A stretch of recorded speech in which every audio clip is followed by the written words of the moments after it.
I've always been a night owl, so when I got a job as a security guard at the old, decrepit St. Andrew's Hospital, I thought I'd found the perfect gig. I didn't mind the solitude or the eerie silence that enveloped the place at night. In fact, I found it strangely comforting. That was until one fateful night, when my entire perspective on the hospital's night shift changed forever. It was a particularly stormy night, rain pelting the windows, and the flickering fluorescent lights added an extra layer of eeriness to the dimly lit hallways. As I made my rounds through the deserted hospital, my footsteps echoed like whispers in the empty corridors. It was as if the very walls themselves were trying to communicate something I was not meant to hear. As I walked past room after room of dark and lifeless spaces, I couldn't shake the feeling that I was being watched. My heart pounded in my chest, and my skin crawled with a sensation that made me want to flee the building. But I had a job to do, and I couldn't let my imagination get the best of me. When I reached the third floor, a bone-chilling breeze swept through the hallway, and I shivered involuntarily.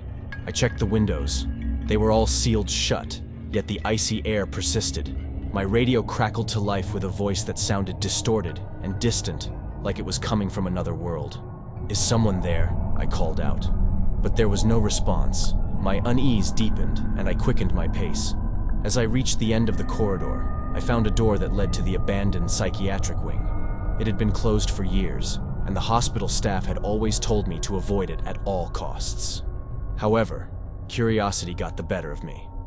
I cautiously pushed the door open, revealing a dark and foreboding space. The flickering lights barely penetrated the shadows, and the air felt heavier with each step I took. Strange whispers and murmurs echoed through the air, and I couldn't tell if they were real or just my imagination playing tricks on me. As I ventured further into the psychiatric wing, I stumbled upon a room that sent a shiver down my spine. Inside, an old, rusted wheelchair sat in the middle of the room, its wheels slowly turning as if pushed by invisible hands.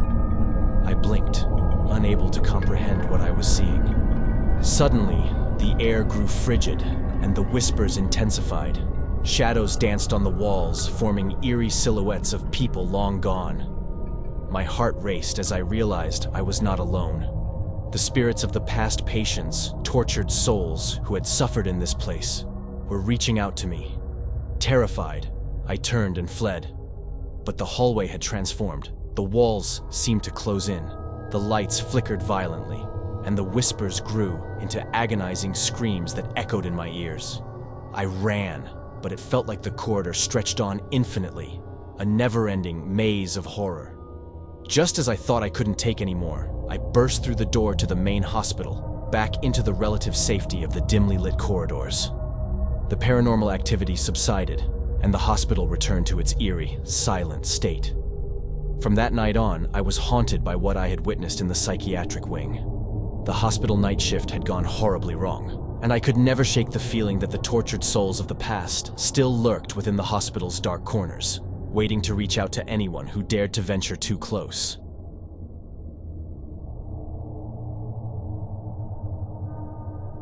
I've always been drawn to the eerie solitude of the night, so when I began working the night shift at Whispering Pines Hospital, I thought it would be a perfect fit.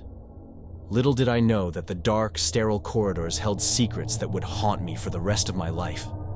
One particularly moonless night, I was assigned to the remote ward on the third floor, known for its long-abandoned patient rooms.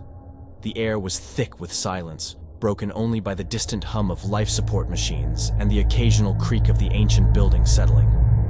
I approached room 314, its heavy door hanging slightly ajar. As I entered, I was greeted by a gust of frigid air that sent a chill down my spine. The room was empty, but a flickering light bulb cast eerie shadows on the faded wallpaper. My footsteps echoed as I made my way to the bedside, where an old, cracked leather diary lay open. Its pages were filled with the desperate scrawls of a former patient, Sarah, who had been admitted to Whispering Pines years ago. Her words spoke of unspeakable horrors, of being pursued by a malevolent presence that haunted the hospital at night. As I read, a low, guttural growl echoed from the corner of the room. I spun around to see a shadowy figure lurking there, its eyes glinting with an unnatural malevolence. My heart raced as I backed away from the specter. I tried to flee, but the door slammed shut, trapping me inside. Panicked, I fumbled for my phone, my trembling fingers struggling to dial 911. But before I could make the call, the room's temperature plummeted and a ghostly, ethereal mist swirled around me, obscuring my vision. The whispers started, a chorus of tormented voices from another world, filled with anguish and despair. They spoke of pain and suffering, of souls trapped in an eternal night. My breath came out in ragged gasps as I tried to make sense of the impossible. The room began to warp and distort, its walls closing in on me, and I felt a presence pressing against my chest, suffocating me. The shadows seemed to come alive, their inky tendrils reaching for me, and I knew I was not alone. In a final, desperate act, I dropped to my knees and whispered a plea for help. The room exploded in a blinding light, and the darkness dissipated. I found myself back in the dimly lit corridor, gasping for breath. I rushed to the nurse's station, my heart pounding, but my co-workers looked at me in confusion. They saw no evidence of the horrors I had just experienced. The night shift at Whispering Pines Hospital had gone terribly wrong, and I could never forget the terror of that night. The diary, the chilling presence, and the whispers of the tormented souls had shown me the malevolent heart of the hospital's darkest secrets.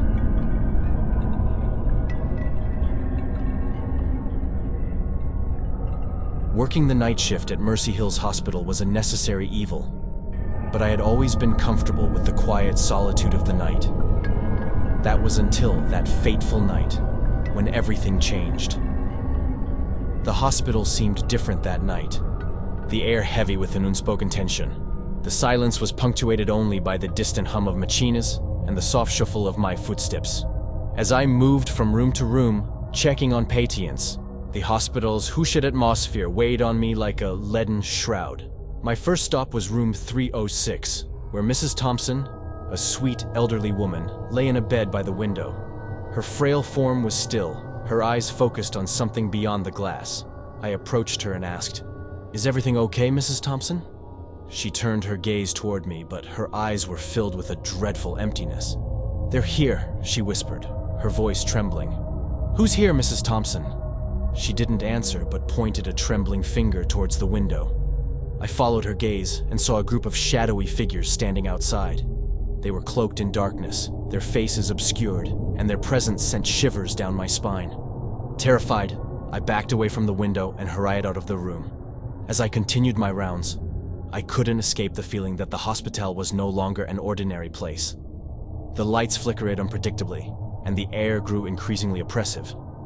The whispers began, soft and indistinct at first, but they grew louder and more sinister with each step I took.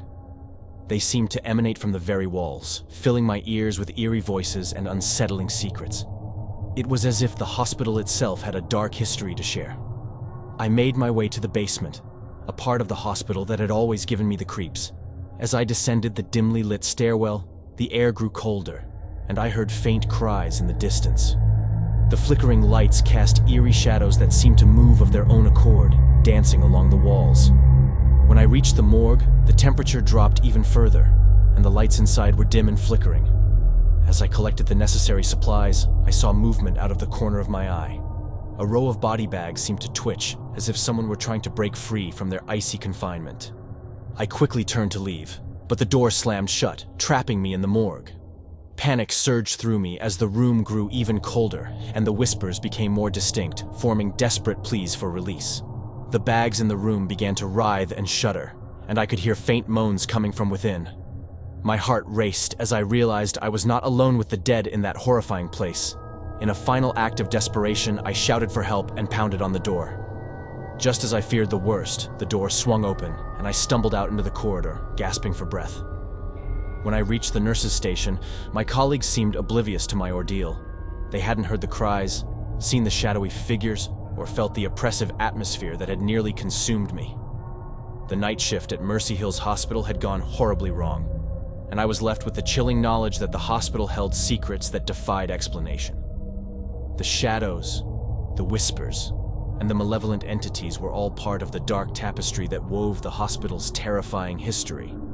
a history that had chosen me as its unwilling witness.